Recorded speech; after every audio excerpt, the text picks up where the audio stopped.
Hey, this is Josh with Grimco Tech Support, doing a quick video on some color management tricks in Flexi, specifically with black. Um, as we all know, not all blacks are created equal, so I wanted to just point out, so I've got three different black squares here, a spot color, a composite black, and then a simply K black. And then I sent that. I chose hold and list and hit send so that I could get it over here in Production Manager where I can work with it over here, and I have a few more tools directly in Production Manager. So we'll take a look at the job properties. And specifically, we're going to look at this object color control tab here, at least to get started. So if you look, when I hover over these boxes, it's going to show me, okay, that's a traffic black, and then it shows me the output color, what the RIP software is going to tell the printer to use. So I'm getting different mixes here depending on how I built my black. So the file that was just K is actually not just K. There's a bunch of cyan, a bunch of magenta, a bunch of yellow, and not even as much black in that file. So that could create a black where you're getting a little bit of color shining through depending on how the mix is built out. Same thing here. This is kind of a random CMYK black. And Flexi decided to take all the cyan out.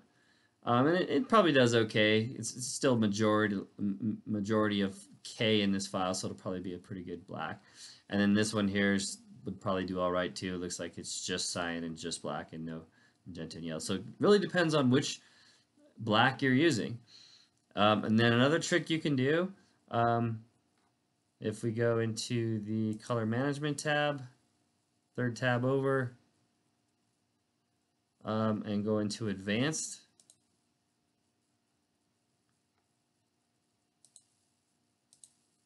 go into rendering intents, and then so this is a vector file, and it's a CMYK file, so it's giving me the options here for vector and CMYK, and I can choose a pure hue, so I can say, when you see black, just print black. So I can check this box here, and that's going to eliminate any of those filler dots that might give it a hue.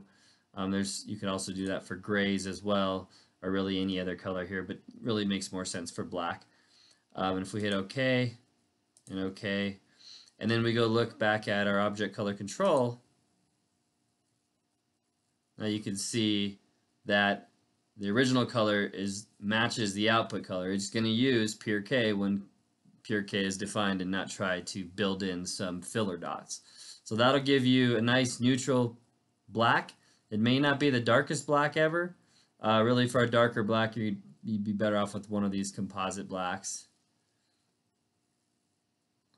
And it actually looks like it's converting some of those to pure K as well when I do that, or at least a little bit different build where you're going to get hopefully a more neutral black. So hopefully that helps. Try that out. I mean, there could be other things going on as well. You could have a color shift because the pigment is settled in one of the color cartridges, maybe a head that's going out on you or something like that, but specifically with blacks and